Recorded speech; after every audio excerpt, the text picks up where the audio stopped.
Musim makan selalu berganti, kasih Tuhan tetap abadi, tak akan berubah sampai selamanya. Ku tetap percaya, ku yakin Tuhan memberkati, ku yakin Tuhan melindungi. Burung di udara Tuhan pelihara karena kasih-Nya. Tuhan selalu menolongku, selalu menjagaku. Sehelai di rambutku tak akan terjatuh tanpa seizin-Mu. Tuhan selalu menolongku, selalu menjagaku. Dia mengenyangkanku dan peliharaku seumur hidupku.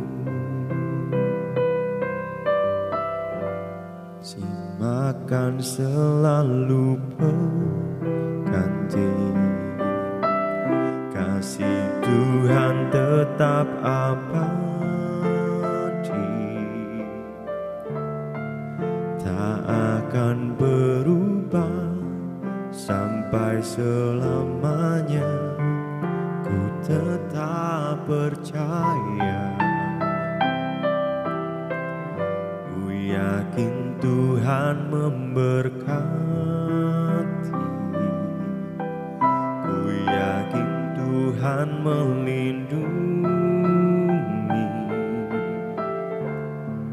Burung di udara Tuhan pelihara karena kasih-Nya.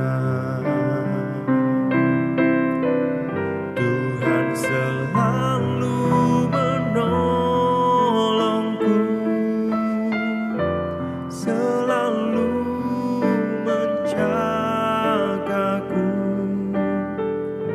Sehelai di rambutku tak akan terjatuh tanpa seizin-Mu.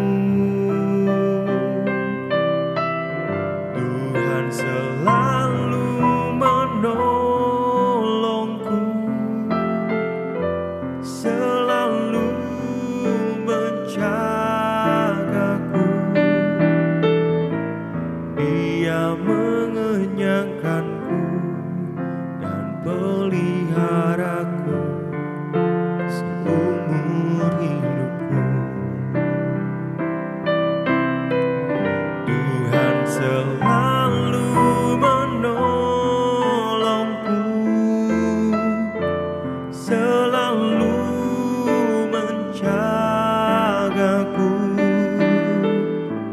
Sehelai di rambutku tak akan terjatuh tanpa seizin-Mu. Tuhan selalu menolongku, selalu menjagaku. Dia mengenyangkanku dan peliharaku seumur hidupku.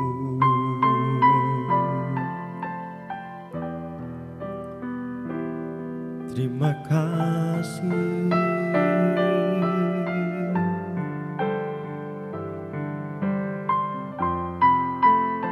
Kami bersyukur Kau selalu menolongku. Haleluya.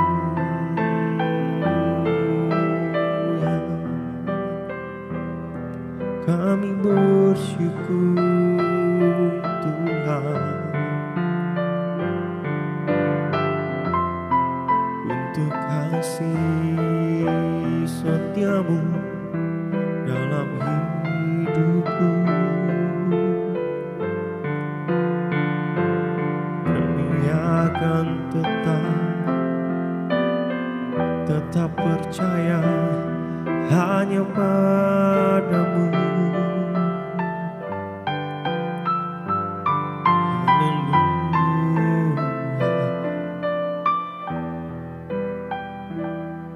Haleluya.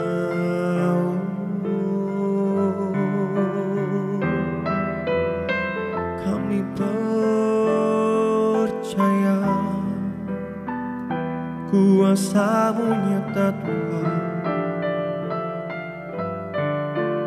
Kami bersyukur untuk semuanya dalam hidupku, karena ku yakin Engkaulah penolongku. Engkau selalu menolongku, selalu menjagaku. Sehelai di rambutku tak akan terjatuh tanpa seizin-Mu. Tuhan selalu menolongku, selalu menjagaku. Dia mengenyangkanku dan peliharaku seumur hidupku. Dan selalu menolongku, selalu menjagaku. Sehelai di rambutku tak akan terjatuh tanpa seizin-Mu. Tuhan selalu menolongku, selalu menjagaku. Dia mengenyangkanku dan peliharaku seumur hidupku. Dia mengenyangkanku dan peliharaku seumur hidupku.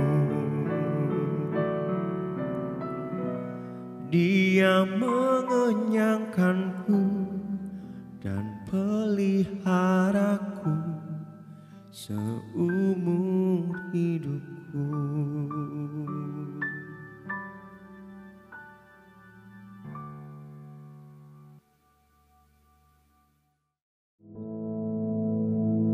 Our Father, which art in heaven, hallowed be thy name. Thy kingdom come, thy will be done in earth as it is in heaven.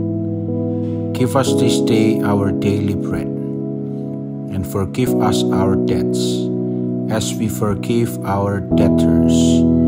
And lead us not into temptation, but deliver us from evil. For thine is the kingdom, and the power, and the glory, forever. Amen.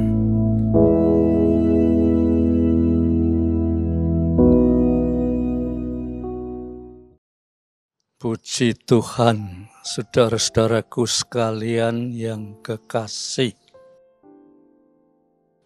Kita bertemu kembali, ya. Kita hanya berharap sama Tuhan, sehingga pertemuan ini akan terus sampai pertemuan di udara, ya. Mari sebelum kita mendengarkan firman Tuhan, kita akan sama-sama berdoa, ya, saudara. Ayo, Tuhan, Engkau Allah Maha Hadir. Engkau tahu kami berada di sini, sedang mempersiapkan diri untuk mendengar firman Tuhan. Biar Tuhan Roh Kudus memberi kami kuasa urapan-Mu, supaya firman Tuhan itu menjadi kemenangan bagi kehidupan kami yang penuh perjuangan ini. Terima kasih Bapak, di dalam nama Yesus Kristus. Amin. Nah, saudara perhatikan, pagi ini kita akan sama-sama meneliti kitab suci, ya. Dan untuk itu kita baca di dalam 1 Korintus 15 ayat 21-22, ya. 1 Korintus 15 ayat 21-22 dikatakan, ya. Sebab sama seperti maut datang karena satu orang atau satu manusia, demikian juga kebangkitan orang mati datang karena satu orang manusia. Karena sama seperti semua orang mati dalam persekutuan dengan Adam, demikian pula semua orang akan dihidupkan dalam persekutuan dengan Kristus. Ya, ini kalau tidak dijelaskan, saudara juga cuma raba-raba tok, ya. Raba-raba, tapi kalau dengan maksud untuk mengerti dan dilanjutkan untuk menjalani, itu indah. Tetapi nek cuma untuk mengerti tok, ya, ya apa artinya, ya? Ayo kita belajar mengerti dan melaksanakan dalam hidup kita, ya. Ayat 21 tadi dikatakan, karena sama seperti semua orang mati dalam persekutuan dengan Adam. Ya. Apa? Saudara pasti tanya, apa hubungan saya dengan Adam? Hubungan kita dengan Adam itu sangat-sangat menentukan. Ya, sebab begini, saudara. Adam, dia diciptakan oleh Allah sebagai manusia yang harus memuliakan Allah. Tetapi Adam setelah mendapatkan Hawa, keadaannya menjadi berubah. Dengan Hawa sudah memetik buah larangan dari Tuhan, berarti itu dia melanggar hukum Tuhan. Nah, hukum Tuhan itu sudah dilanggar.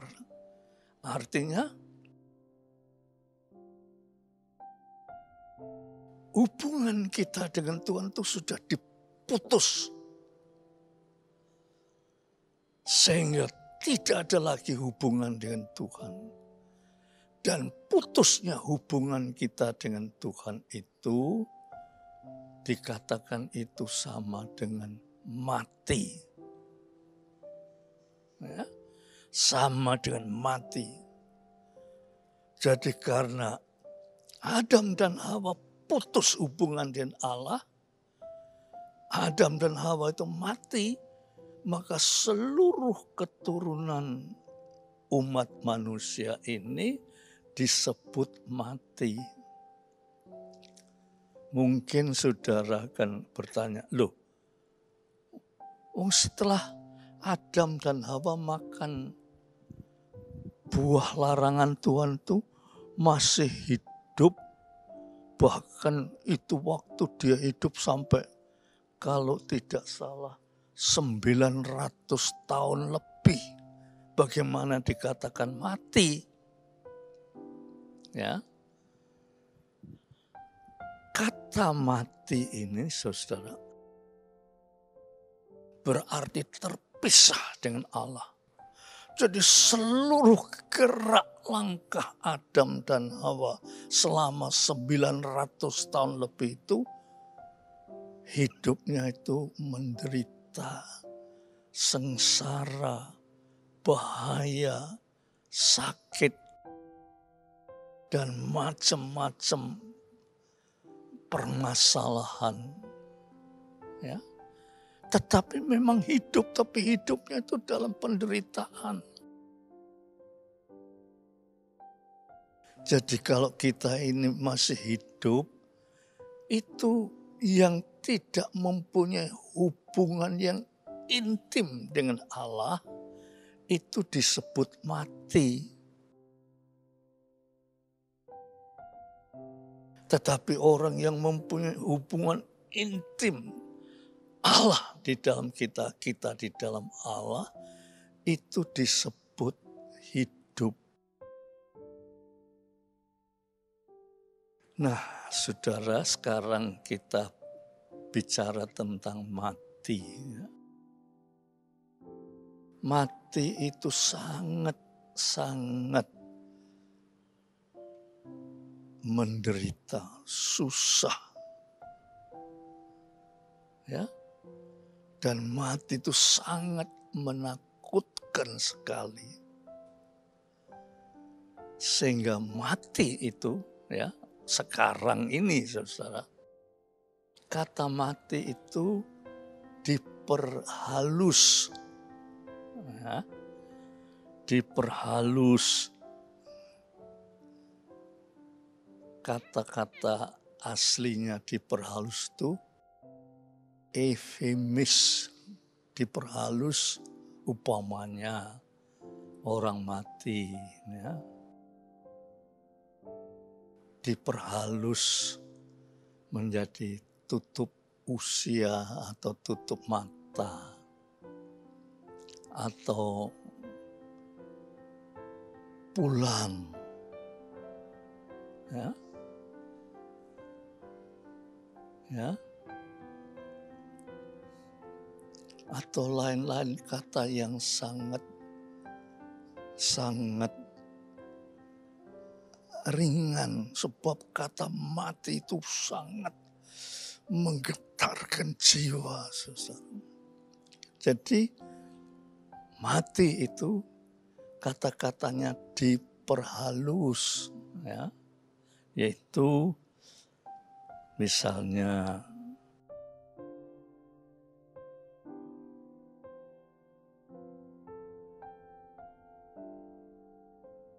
ada orang yang keluarga yang mati,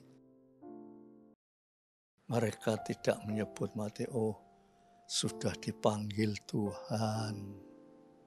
Ya. Tetapi dipanggil untuk memperoleh hidup yang kekal atau dipanggil untuk menerima hukuman neraka yang kekal itu kita tidak tahu. Ya. Sebab kata-kata mati itu bagaimana diperhalus, ya, bagaimana diperindah, tetap mati. Ya, saudara. Pada satu saat, ya ini contoh ya saudara. Contoh ini begini. Ada seorang bapak sakit di rumah sakit, dia menderita sekali. Ya. Lah terus ibunya itu namanya istri ya. Dia berusaha bagaimana supaya suaminya bisa panjang umur ya. Lantas dia menghubungi pendeta ya, untuk mendoakan. Lantas didoakan. Itu di rumah sakit, saudara. Ya. Didoakan. Lah, beberapa hari kemudian, saudara, ini pendeta itu tilik lagi ke rumah sakit. Ya. Waktu dia masuk, di lorong itu dia ketemu dengan istri tadi. Ya. Dia ketemu, lantas pendeta ini tanya, ya apa kondisi suamimu? Ya. Ini istri menunduk dan dia berkata, oh suami saya sudah pulang. Loh, ini pendeta, puji Tuhan. Tuhan sudah menjawab doa kita. Dia sudah pulang, sudah sembuh. Ya. Terus istrinya bilang, Pak Pendeta, artinya suami saya itu sudah dipanggil Tuhan. Baru dia mengerti. Kata yang halus itu dijelaskan secara halus. Dipanggil oleh Tuhan. Pendeta ini berkata, maaf ya, tak kira pulang itu sudah sembuh. Gak ngerti pulang itu dipanggil oleh Tuhan. Ya, saya ikut merasa berduka dengan kematian suami. Ini menunjukkan, saudara, bahwa manusia itu sangat tidak senang mendengar kata-kata mati. Ya. Ada satu contoh yang lucu. Ya.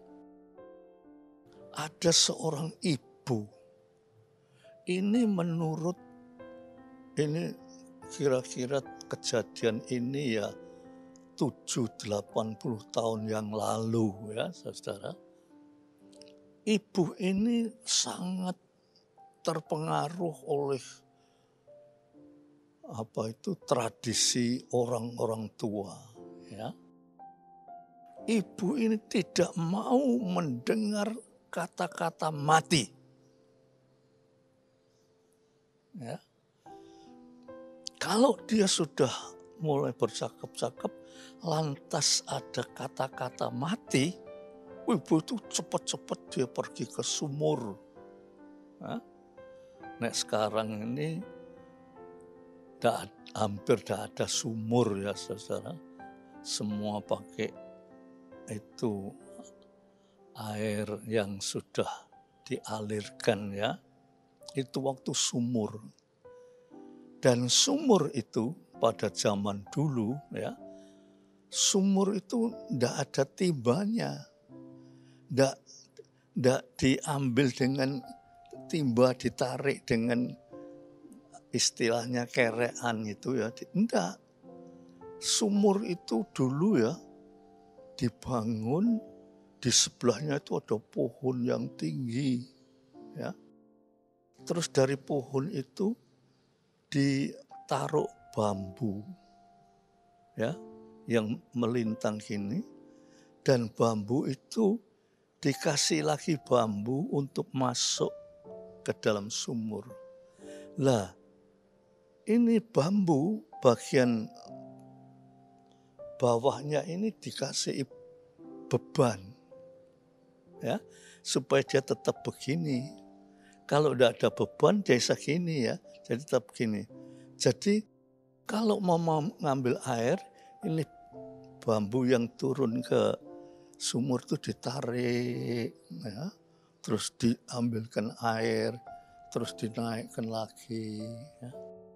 Nah ini ibu ini setiap kali, tidak tahu siang, malam, kapan saja, setiap kali mendengar kata-kata mati, dia itu mesti cuci tangan. Sebab menurut tradisi ya, kata-kata mati itu orang dulu bilang terlalu sebel. Ya, sehingga cuci tangan dia bebas.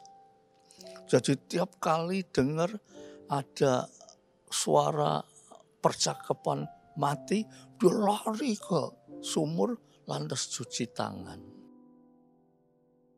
Saudara bisa bayangkan ya, kata-kata mati ini terlalu ditakuti. Atau kata-kata mati itu terlalu menjadi musuh kita lah. Kita itu seolah-olah bermusuhan dengan mati. Tetapi kitab suci ini mengatakan sebab sama seperti maut datang karena satu orang manusia, yaitu Adam. Ya. Coba saya ulangi lagi ya. Sebab sama seperti maut atau kematian datang karena satu orang manusia, yaitu Adam. Ya. Demikian juga kebangkitan. Ya, kata kebangkitan. Ya. Kebangkitan orang mati datang karena satu orang manusia. Siapa dia ini? Siapa manusia ini? Ya. Terus ayat yang ke-22 itu penjelasannya. Ya. Ayat yang ke-22 itu penjelasannya. Ayat yang ke-22 itu berkata, karena sama seperti semua orang mati dalam persekutuan dengan Adam. Ya.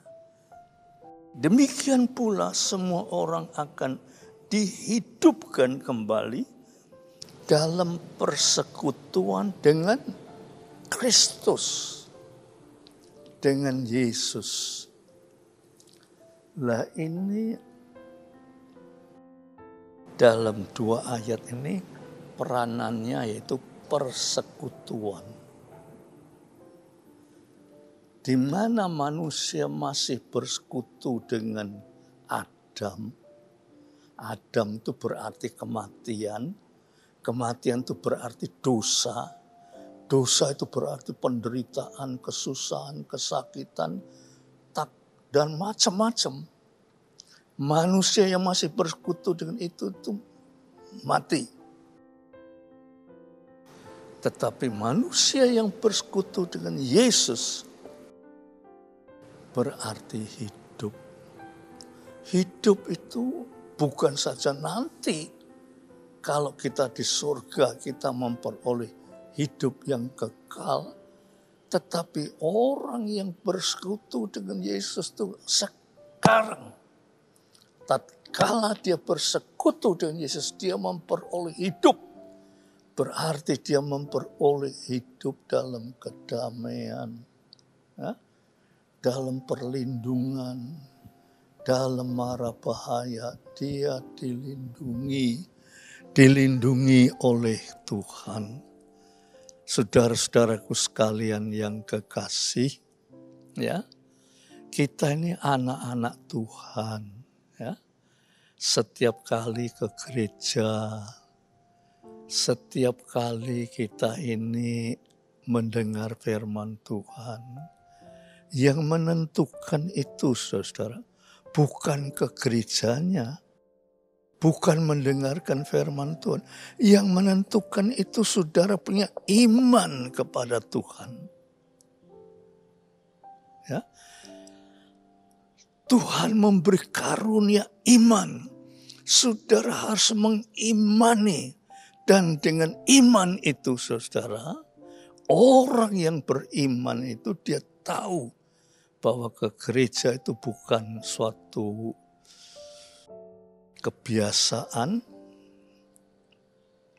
ya, bukan suatu seremonial atau ritual, tetapi ke gereja itu adalah untuk memuji Tuhan, mendengar firman Tuhan, minta kuasa Roh Kudus akan menjamah hidup kita dengan firman Tuhan itu, sehingga kehidupan kita diubah daripada kehidupan yang penuh dosa menjadi kehidupan yang menurut jalannya Tuhan, seperti di sini dikatakan, ya.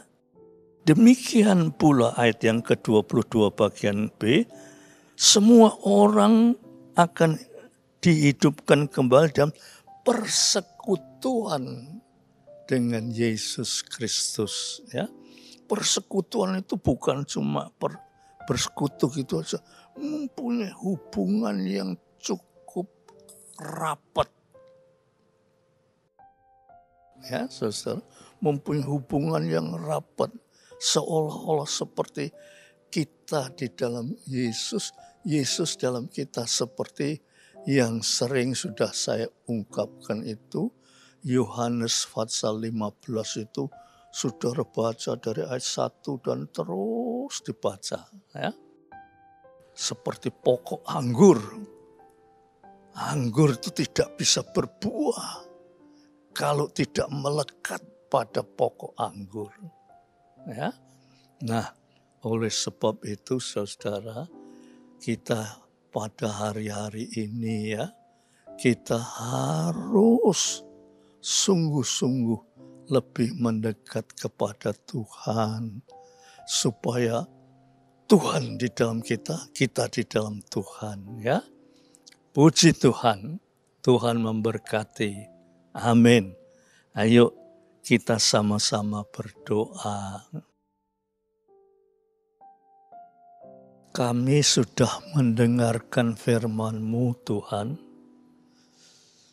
Kami mohon Roh-Mu yang kudus, Bapa, berkenan menjamah hati kami, supaya hati kami penuh dengan kuasa urapan Roh-Mu yang kudus, untuk mengubah pandangan hidup kami, sehingga hidup kami ada suatu persekutuan yang cukup indah dengan Yesus Kristus, sehingga kami memperoleh hidup, walaupun hidup sementara di dunia ini dan hidup kekal di samping Tuhan. Terima kasih Bapa, di dalam nama Yesus Kristus. Biar damai sejahtera Bapa, berkat rahmat dan kasih Yesus Kristus, persekutuan Roh Kudus atas saudara-saudara semua sampai Maranatha. Dalam nama Yesus Kristus. Amin.